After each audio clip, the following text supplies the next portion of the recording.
Dans le ciel de l'aviation mondiale, un nouveau concurrent prend son envol.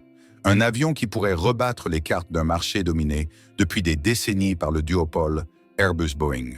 Son nom? Le MC-21. Sa mission? Transformer l'industrie aéronautique russe et conquérir sa place parmi les plus grands. Aujourd'hui, nous plongeons dans les coulisses de cette ambition titanesque. Comment un pays sous sanctions internationales peut-il créer un appareil capable de rivaliser avec les géants occidentaux? Quelles innovations technologiques font du MC-21 un concurrent sérieux?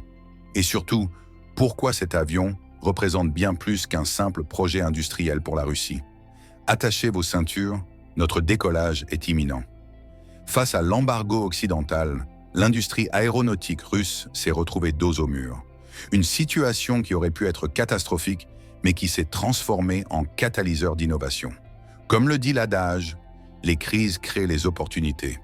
Mais détrompez-vous, le MC-21 n'est pas né des sanctions de 2022. Son histoire commence bien avant, en 2007, lorsque le prestigieux bureau de conception Yakovlev, filiale du conglomérat d'État Rostec, lance un projet ambitieux pour remplacer sa flotte vieillissante de Tupolev. Initialement baptisé Yak 242, puis renommé MS-21 pour Magistralny Samolyot 21 VK ou avion de ligne du XXIe siècle. Ce projet incarne l'ambition russe de reconquérir son indépendance aéronautique. En 2016, l'appareil obtient sa certification nationale, marquant une étape cruciale dans son développement. Le conflit ukrainien de 2022 et les sanctions qui ont suivi ont certes compliqué l'accès aux technologies occidentales, mais ont également renforcé la détermination russe. Vladimir Poutine l'a proclamé haut et fort. La Russie produira au moins 1000 avions de conception nationale d'ici 2030. Un pari fou? Peut-être. Mais avec plus de 10 milliards de dollars déjà investis dans le programme MC-21, l'engagement est réel. Qu'est-ce qui rend le MC-21 si spécial techniquement? Commençons par ses deux versions principales.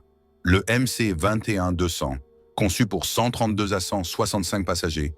Le MC-21-300, version allongée pouvant accueillir jusqu'à 211 voyageurs.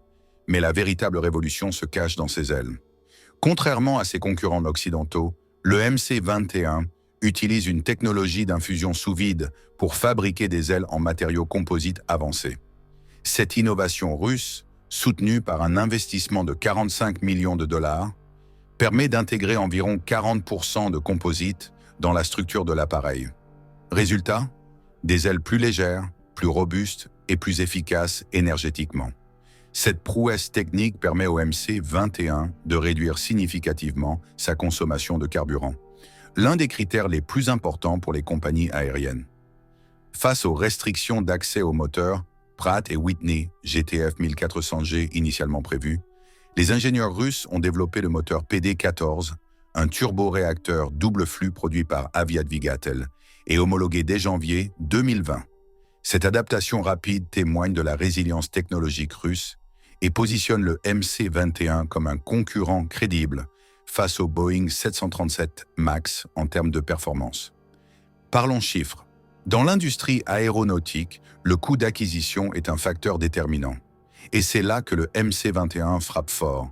Le MC-21-300 affiche un prix catalogue d'environ 91 millions de dollars, bien inférieur aux 130 millions du Boeing 737-9. Mais ce n'est pas tout. Grâce au soutien massif de l'État russe pour stimuler la production nationale, certaines compagnies aériennes russes peuvent négocier des prix descendant jusqu'à 37 millions de dollars par appareil. Une différence qui change la donne dans un secteur où la rentabilité se joue à quelques pourcentages près. Côté expérience passager, le MC-21 ne fait pas non plus dans la demi-mesure. Sa cabine plus spacieuse que celle du 737 MAX 9 promet un confort accru, un atout non négligeable pour les vols moyens et longs courriers. En termes de capacité, le MAX 9 peut accueillir jusqu'à 220 passagers contre 211 pour le MC-21-300, mais les deux appareils affichent des autonomies similaires d'environ 3300 miles nautiques. Le Boeing peut légèrement étendre cette portée à 3550 miles dans des conditions optimales. Cependant, L'ombre des incidents du 737 MAX plane toujours sur Boeing.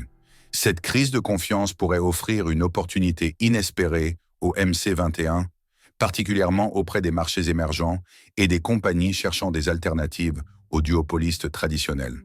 Ne nous voilons pas la face. Malgré ses atouts indéniables, le MC-21 fait face à d'importants obstacles. L'un des plus critiques concerne l'approvisionnement en composants et pièces détachées. Les sanctions occidentales ont drastiquement limité l'accès de la Russie aux technologies étrangères. Résultat, certaines compagnies aériennes russes en sont réduites à cannibaliser des appareils hors service pour maintenir leur flotte opérationnelle, une situation qui a engendré plusieurs incidents de sécurité préoccupants. Pour contourner ces restrictions, la Russie a développé des filières d'importation via des pays non alignés sur les sanctions occidentales, comme la Turquie, les Émirats arabes unis ou le Tadjikistan. Mais ces solutions restent précaires et coûteuses, sans garantie sur la qualité des pièces obtenues. La certification internationale représente un autre obstacle majeur. Le 14 mars 2022, l'Europe a refusé la certification du MC 21300, limitant considérablement son potentiel commercial à l'international. Sans cette reconnaissance, l'appareil reste confiné au marché russe et à quelques pays partenaires, un horizon bien éloigné des ambitions mondiales affichées par Moscou. Au-delà de sa dimension commerciale, le MC-21 incarne un enjeu stratégique majeur pour la Russie. En développant un avion de ligne moderne et performant, Moscou ne cherche pas seulement à satisfaire son marché intérieur. Elle vise à restaurer son statut de puissance aéronautique mondiale.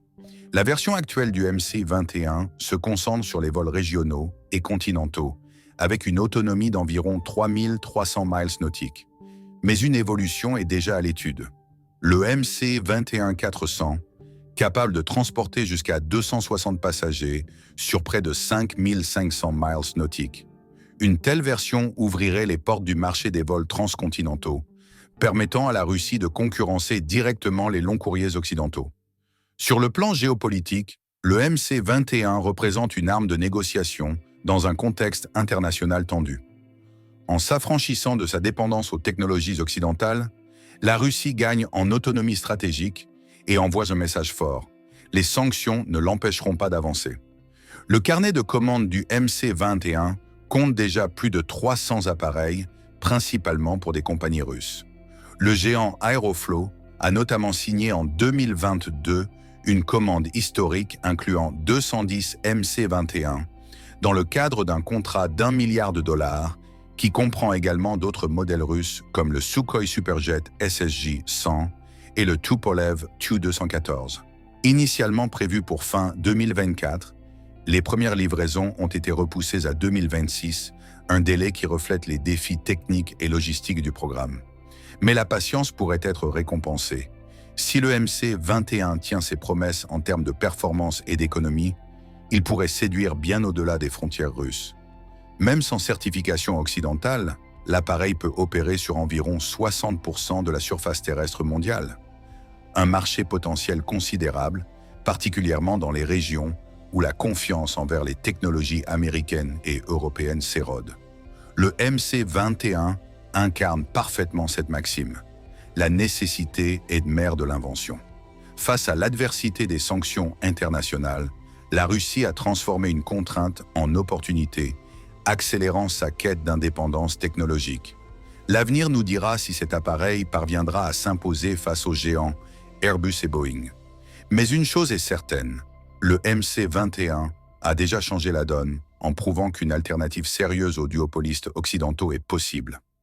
Dans un monde aéronautique en pleine mutation, où les préoccupations environnementales et économiques redessinent les exigences des compagnies aériennes, cette innovation russe pourrait bien être le précurseur d'une nouvelle ère de diversification du marché. Alors, que pensez-vous du potentiel du MC-21 ? Croyez-vous qu'il puisse un jour voler dans le ciel de votre pays ? Partagez vos opinions dans les commentaires et n'oubliez pas de vous abonner pour découvrir d'autres analyses des technologies qui façonnent notre avenir.